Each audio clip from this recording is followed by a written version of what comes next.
So to me, the word that I sort of stumble over there is this idea of convincing. I'm not really interested in convincing anyone about anything.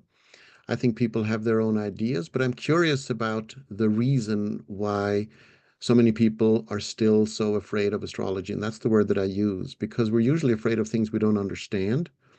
So I would pose a question back to that question, which is what kind of consciousness is actually necessary to be able to understand astrology. And that is the consciousness that I'm hoping to co-create with others as we are out here doing this work.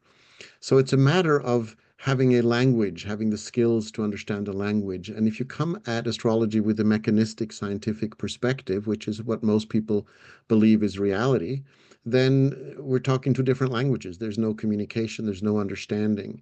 But the blanket dismissal to me is just a sign of ignorance, as Newton, the physicist Newton once said to a colleague, when he was being attacked for being interested in astrology by his scientific colleague, he basically said, "Sir, I have studied it and you have not."